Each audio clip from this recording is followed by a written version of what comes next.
tvN 예능 유퀴즈 언더블럭에 출연한 메리츠 자산운용의 존 리 대표, 일명 존봉준이 하신 말씀이 있다. 사교육에 돈을 들이는 것보다 자녀에게 주식을 사주는 게 낫다. 너도 나도 자녀의 명문대 진학을 위해 무분별하게 사교육에 돈을 쏟아붓는 걸 지적한 거다. 그가 이렇게 말한 이유는 그만큼 우리나라 국민들이 사교육에 들이는 비용이 어마어마하기 때문이다. 교육부가 올해 3월 발표한 초, 중, 고 사교육비 조사 결과에 따르면 지난해 연간 사교육비 총액이 무려 21조 원이다. 21조 원. 와... 스타 강사들의 연봉은 수백억으로 추정된다. 정말 사교육에 미친 나라다. 자녀를 좋은 대학에 보내고자 하는 부모의 열망을 꺾을 수 있는 건 거의 없다고 본다. 그런 우리나라에서 사교육하면 딱 떠오르는 한 곳이 있다. 바로 그 유명한 대치동. 사교육의 성지라 불리는 바로 그곳이다. 2019년 서울시 학원 현황 통계에 따르면 강남구의 학원 수는 2279개인데 이 중 절반에 달하는 1057개가 대치동에 있다. 그 유명한 메가스터디 등도 다 대치동에서 출발했다. 대형 서점 온라인 홈페이지에서 대치동으로만 검색해도 대치동 영문법, 대치동 독서법, 대치동 엄마들의 대원외고 합격 전략 등 책들이 모습을 드러낸다. 유튜브 댓글로 대치동이 왜 사교육의 성지가 됐는지 알아봐달라는 의뢰가 들어와 자료를 찾아봤다.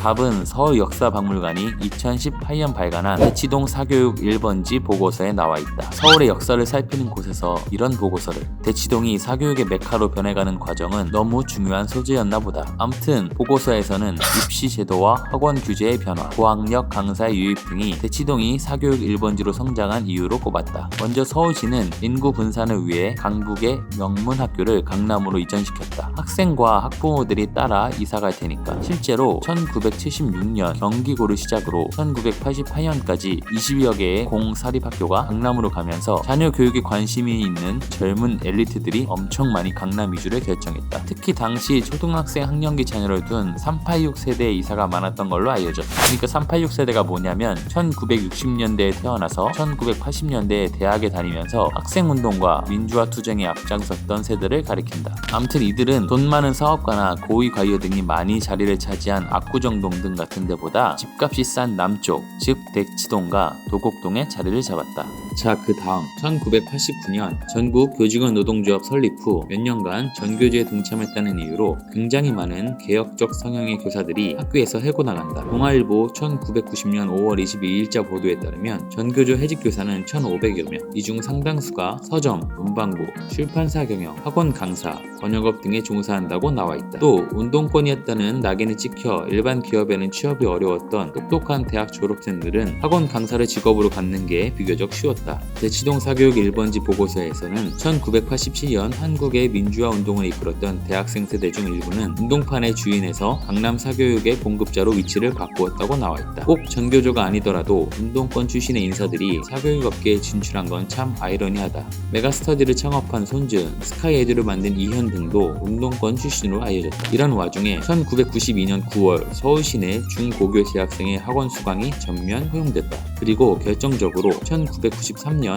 처음 수능이 치러졌다. 자, 여기서 정리해보자. 명문고들이 강남으로 이전하면서 그에 따라 학부모와 학생들이 특히 대치동과 도곡동 쪽으로 이사했다. 마침 똑똑한 대학 졸업생들, 교사들이 학원과에 취업했고 수능이 생기며 입시 제도까지 바뀌었다. 판이 깔아진 거다. 학부모들이 선호하는 학군, 특히 강남 인근 지역 중에서 상대적으로 임대료가 싼 대치동은 학원 관계자들에게는 그야말로 노다지였다. 강남 대일학원을 비롯해 유명 강사를 앞세운 대형 학원들이 잇따라 대치동에 들어온 것. 그야말로 대치동에 불이 붙은 것. 그리고 메가스터디가 2000년 온라인 강의를 앞세우며 등장, 일명 1타 강사, 스타 강사라는 존재를 만들어냈다. 메가스터디는 신드롬을 일으키며 2004년 코스닥의 상장까지. 재밌는 건 2000년대 초반부터 지금까지 대치동의 인구 수는 큰 변화가 없다. 근데 들어왔다가 빠져나간 사람은 엄청나게 많다. 연 인원 40만 명이 들고 빠진 건데, 이 말은 애들이 어릴 때 데리고 들어왔다가 사교육 신나게 시키고 대학 가면 다시 다른 곳으로 이사 간다는 거다. 회전율이 엄청 좋은 식당 같은 거지. 한 번쯤 들어봤을 1979년에 준공된 그 유명한 음마 아파트. 4,400세대 중 60에서 70% 정도가 전세라고 알려져 있다. 그동안 쌓인 데이터를 기반으로 매우 비싼 돈을 받고 입시 컨설팅을 해주는 건 대치동 학원가에서는 흔한 일이다. 스카이캐슬의 실사판이다. 입시 교육이 어떻게 바뀌어도 대치동은 사교육 1번지의 자리를 쉽게 내놓을 것 같진 않다. 만약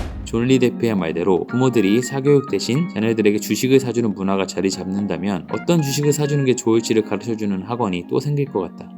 정말 지긋지긋하다. 당신도 취재를 의뢰하고 싶다면 구독하고 댓글로 의뢰하시라. 지금은 청소년 범죄 수위는 높아지고 처벌은 약한데 소년법 폐지 왜 안 하는지 알아봐 달라는 의뢰가 들어와 취재 중이다. 구독하고 알림 설정 누르면 조만간 취재 결과가 올라올 거다.